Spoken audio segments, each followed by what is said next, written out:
Joe Mazzulla, the coach of the month. Do you get a trophy for that, Joe? Wow. What do you do with that? I don't know what you get for it, but I said it before. They should change it to either staff or team. It was a long month for the guys, and you had the road trip, and even that Miami Brooklyn back to back. I thought the guys handled that great. So just a credit to the staff and to the guys. Joe, you talked to the team post game, and you said, "Guys, we elevated our mindset, and that's what I'm so proud of. To finish 6-0 on that road trip, and I had no clue that was a franchise record, but congratulations on that. But you took a lot out of this road trip, didn't you? Yeah, I mean, I just thought it was a good opportunity to, to take our mindset to a different level, to treat it as prepare ourselves for the playoffs and treat it as such. So many different themes came out of it, winning on the road, having to win back-to-backs. Each team, that we played against is better than us at one thing, and I thought the guys did a great job taking away that one thing and turning it into a strength. And then, I didn't know it was a franchise record until halftime. And then I kind of was like, hey, we got a chance to practice going after something, and it's important that we do that. And so it's a credit to the guys that they were able to kind of take their minds to that level. And I thought we got closer as a team off the court as well. I had a couple, just being on the road that long together, you're able to just kind of connect, not just with the players, but, with people in the organization. What do you credit that mindset to when you talk about having the success on the road and being able to kind of pull off these wins? I mean, I think it's the guys locking in. I think the guys, wanting to win.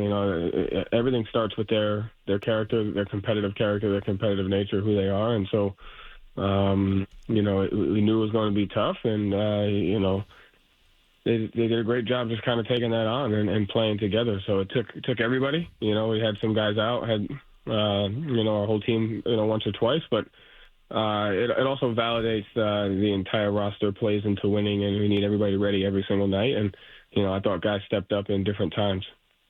And you know the roster inside out, Joe, but you just mentioned something there before where being on that road trip, coming together, not only the players but people within the organization. Who are we talking about there? Well, we had one of our security guards gave a good pregame speech for us, and Nice. I thought that was great.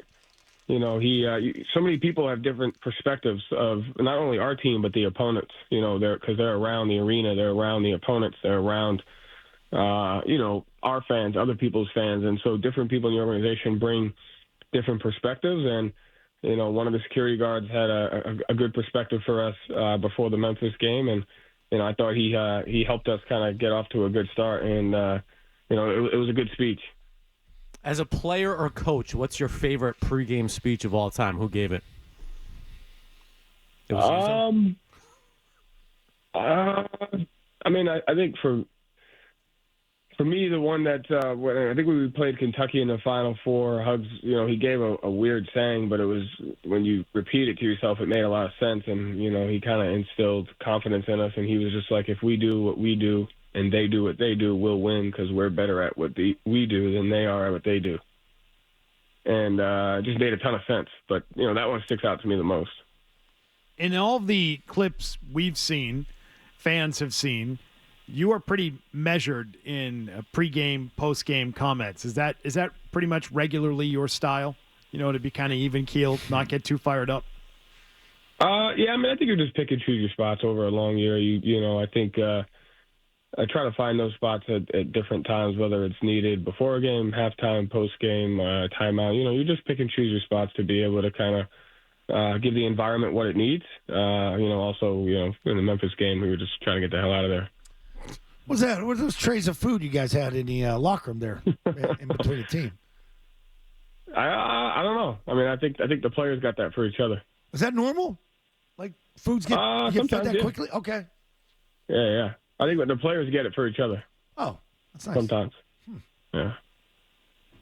Hey, I know that now Jason Tatum has been able to get back on the court, so obviously things have gone well for him. You have to have devastating knee, ankle injury, Joe. And the injury was not as bad as maybe some initially thought. Oh, you think? Including maybe the broadcast crew on 98.5 The Sports Hub. So? Grandy. So that's good news. How's he feeling? Is he good? No restrictions for him at all? No, he's good. No restrictions. Love that. Excellent. It looked bad when it happened. Just he looked like he was in a great deal of pain. So I'm relieved for him and for you. Yeah, just good. I think that's one of the keys to trying to make a long run is trying to be as healthy as you can. So we just got to be able to fight for that. Do you feel like the overall health of the team is in a good place right now, moving forward and getting ready for the playoffs? Yeah, I do. I think we're in a good place. I think we're just finding that balance of making sure we're healthy, making sure we're also pushing it. Like you don't want to, you have to put your body in some difficult situation. That's why the road trip was also good because, you want to be at your best, you want to be healthy, but at the same time, once it hits the playoffs, everyone's played 82, 85, including the preseason games, and no one's going to be 100%. So, can you do what you do regardless kind of how you're feeling? I think we're doing a good job of that. Do you have a bit of extra admiration for a guy like Jason Tatum when you look across the rest of the league and see just sort of load management and everything like that, and you see a guy like Tatum who's had deep run after deep run in the postseason, goes to the Olympics? I guess Steve Kerr had some load management stuff there with Tatum, but overall playing every single night for you, unlike some other players in the NBA? Yeah, I think, he's, obviously at the top of that list, but I think it's our whole team. Like, I've said this numerous times.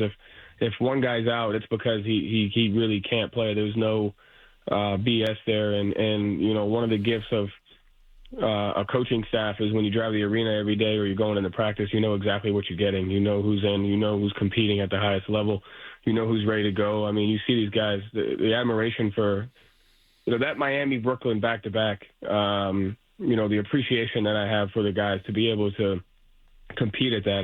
To go from, Miami to there, play 2 games in less than 24 hours and compete at that level to win both. Like that's just different. And I don't think, our guys and really guys around the league that do compete get the type of credit they deserve for that type of, toll that it takes on mentally and physically. And that was fun to watch. And I appreciate, the things that our guys do to give us a chance to win every night.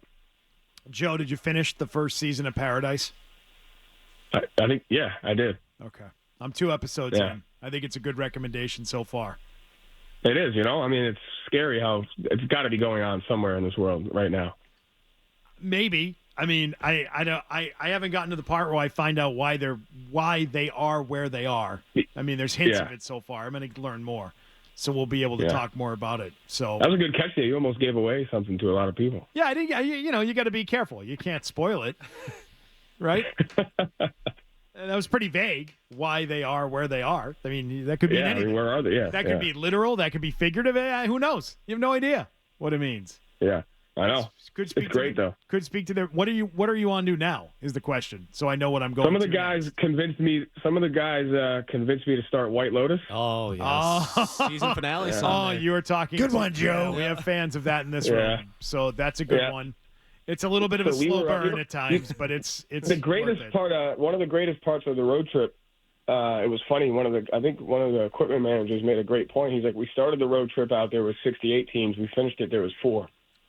And so we were literally on the road for the entire NCAA tournament. And there was one day where I sat in there with a bunch of different people from the organization from 11:30 a.m. to 8:30 p.m. and we watched every single game, just in a room. And like we did that 2 or 3 times, on the trip, and just being around each other and talking. So we were during one of them. I forgot where we were. We were in Utah, the first one. We were in Utah, and then some of the guys were talking about White Lotus, so I started that a little bit. I'm only in season 2. All right. Okay. Yep. Plenty of time. Yeah. You got time. You got let's see. Today's Wednesday, so plenty of time to finish up to be ready for the season finale of season 3 on Sunday night. I'll tell you what, though, it's dark and it's humor. Like that's my kind of show. At least the first season. Oh, it's sick. Season 3, it goes to a whole other level. Yeah, season 3 takes the dark humor to the next level, and it's really extreme. It's something. Don't let your kids watch. It is. Season 1. You can't. It was great stuff. So I was going to ask you while you were sitting there watching the NCAA tournament for a day's worth of games, after being so immersed in the NBA and what you're doing on a day-to-day basis with your team and watching film and watching the league, is it jarring to then flip on the college game for a day and see stylistically the differences and see guys that are going to the bucket more often and how important some of these bigs are and how maybe they've lost a little bit of their importance in the NBA? I think you look at the NBA and college and it's just thematically different, and so I think when you're watching those games, every team brings like a different theme or a different layer of basketball that can be effective. And so when you're watching that, like you see a ton of situational stuff. Like it's really interesting that it's hard to get 2-for-1 at the end of the first quarter as opposed to it would be at the end of the game because the clock keeps running, and so you're watching how that is handled. A ton of baseline out of bounds situations that you could turn into silent out of bounds. Like they have way more plays and way more opportunities to run more plays because of the 30-second shot clock. So it just gives you a different perspective to look at it, and a bunch of different types of themes come up there. All right, Joe. Well, it's good talking to you. Yeah. I think you got anything else you want to talk about before we let you go? Yeah. You're always welcome. What do we got? No, not really. No? Nothing. What'd you give up for Easter, Joe? What'd you give up for What I give up for Lent? Lent. Sorry. So I probably have a habit to just do. So I'm doing 20 minutes of silence every day. You gave up noise. Just trying to give up noise. Yep. Yeah, we're surrounded by noise. And then reading The Imitation of Christ. That's a really good book. Yeah, and then fasting till noon. So I'm working on those 3 mostly. All right. Okay. Good stuff, Joe. So no food before. You mentioned the noise. Have you seen these new apps that are advertised that if you play a certain frequency of noise, it helps your focus, your concentration, your sleep, all of those things? Yeah, there's I have a few of those. There's a couple different ones. There's one that I use, Endel, I think, Endel. But that one it has like different themes. So like it has what you're talking about, and so it has different patterns that I could go to depending upon what you're doing. So I'll use it sometimes as like background noise. But what's the new thing these kids are listening to? Like you could just listen to a coffee shop people there. Oh, I haven't heard of that one. I've heard of the noise and the different patterns of noise, and I think that's exactly what you're referring to in that app that you've used. So this one, they're like, one of my sons was telling me that like you could just put on, I don't know if it's ASMR, something like that. But that's it. That's totally it. Oh, yep. Okay, yeah. Yep. So this is a little bit different, but like you can just listen to people talking in a coffee shop, and you just have that going in the background. The autonomous sensory meridian response. Yes, it's kind of like the chills, like the tingling sensation you can get. That feels good.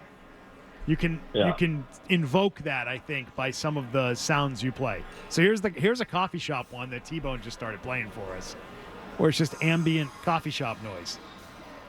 Yeah, there's one where you can listen to people eat. That's weird. Yeah. I don't know that I would like that. That is kind of weird. We've heard the nature ones before, where you just hear the birds chirping or the waves crashing. Yeah, I do think like walking in New York City, hearing the beeping of the horns, like that stuff is kind of that. I like that stuff.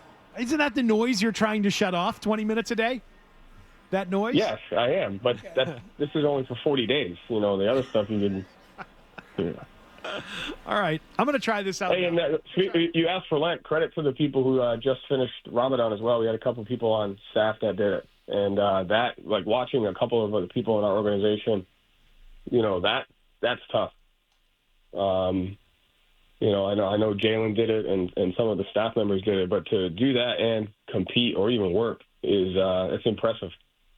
Yeah, that takes some serious determination. It does. Oh, here's the crunching and eating one. I was eating, Joe. I don't like this at all. Yeah. That's good garlic bread. Oh, that's so a number of years ago.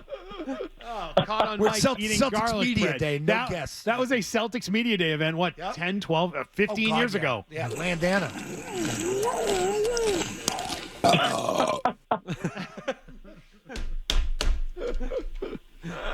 All right, fellas. All right, fun. Joe. See you, Joe. Great to talk to you. Later. See ya. Stay on the heater.